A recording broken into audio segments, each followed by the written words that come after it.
It looks really, really good. It looks absolutely beautiful. The story, at least I know where the story begins in the first several episodes, and I very pleased because it's a little area of Star Wars that has not often been visited. So, and it's being visited by people who have come to. I can't say anything. It meant getting a lot of people back in there that had previously been at Lucasfilm and then had moved on when Clone Wars was canceled. So you needed to, in order to do Clone Wars, you need to get a lot of those folks back.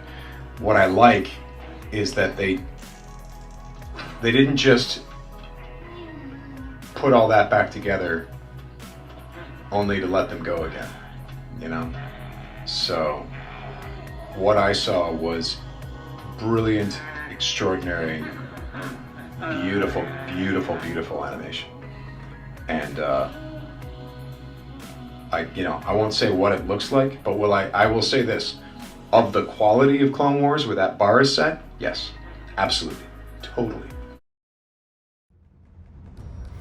During his talk, he talks about how the Bad Batch is going to be taking place in an area that we have not often visited. And obviously, we know that he's talking about after, the immediate aftermath after Revenge of the Sith. And then he goes on to say that it's being visited by characters and people that we have come to know and draw close to. Now, he did say that this show is always the Bad Batch, so it's going to be visited by them. But then he says, I can't say anymore. So it's not just the Bad Batch. Maybe it's also, like we saw in the trailer, with Rex. Rex could be guiding them and showing them different places across the galaxy, and maybe his ship that he was on in the events of Order 66, or then maybe us finding Wrecker and Gregor perhaps.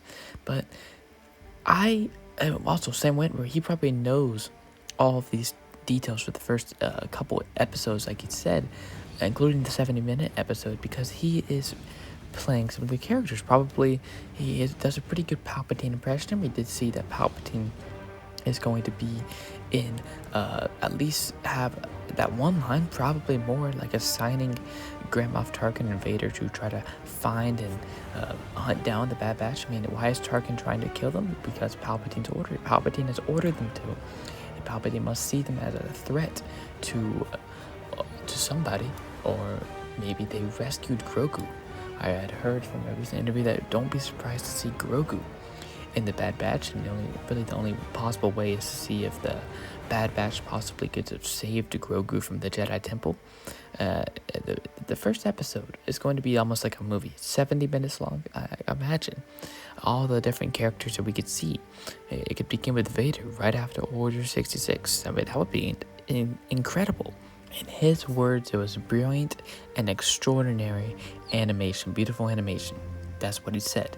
Now, by brilliant, could he mean recreating some scenes that maybe delete scenes in Revenge of the Sith, or maybe adding on to the storyline? Maybe like at the same, we see what Anakin's doing at this time, and then we cross over to see what the Bad Batch are up to and what they are trying to do, and just roaming the galaxy. That would be brilliant to me. And it's basically going to be Clone Wars Season 8. I've said that for a while. I've thought that for a while. Not sure if I said it, but Clone Wars Season 8 is basically this Bad Batch show, seeing Saul Guerrero once again. It's been a few seasons since we've seen him. I'm very excited. I can't wait to find out if Omega is like the last clone before they start heading over to Stormtroopers and having that idea. But anyway, thank you for watching, everybody. May the Force be with you, always.